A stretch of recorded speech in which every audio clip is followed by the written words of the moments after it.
இந்திய அரசாங்கத்தினால் மீள்குடியேறிய வறுமை கோட்டில் உள்ள மக்களுக்கு 10,000 துவிச்சக்கர வண்டிகள் வழங்கும் திட்டத்தினை இந்திய வெளிவிவகார அமைச்சர் எஸ்.எம். கிருஷ்ணா இன்று யாழ்ப்பாணத்தில் ஆரம்பித்து வைத்தார். வடமாகாணத்தில் 5 மாவட்டங்களில் இருந்து தெரிவு செய்யப்பட்ட 250 பேருக்கு துவிச்சக்கர வண்டிகள் யாழ்ப்பாணம் பொது நூலகத்திற்கு முன்பாக நடைபெற்ற நிகழ்வில் வழங்கப்பட்டுள்ளது. இத்திட்டத்திற்கு நல்லூர், ஊர்காவத்துறை, மருதங்கேணி, சாவகச்சேரி, தெல்லிப்பளை ஆகிய பிரதேசங்களில் இருந்து 50 பேர் தெரிவு செய்யப்பட்டுள்ளனர்.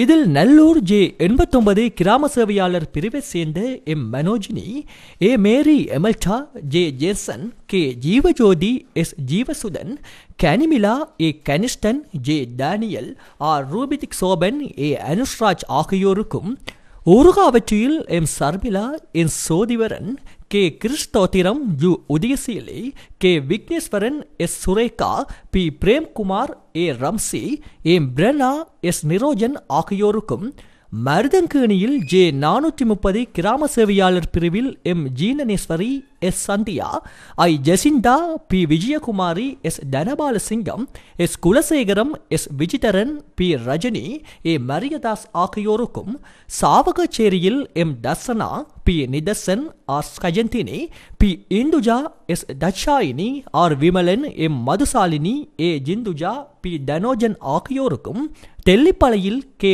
Madhusan, P. Thushenthan, S. Sebika, S. Laksika, P. Pobina, J. Nakuleswari, V. Priyanka, D. Rosangan, S. Silojini, M. Niranjana ஆகியோருக்கும் வழங்கப்பட்டுள்ளது.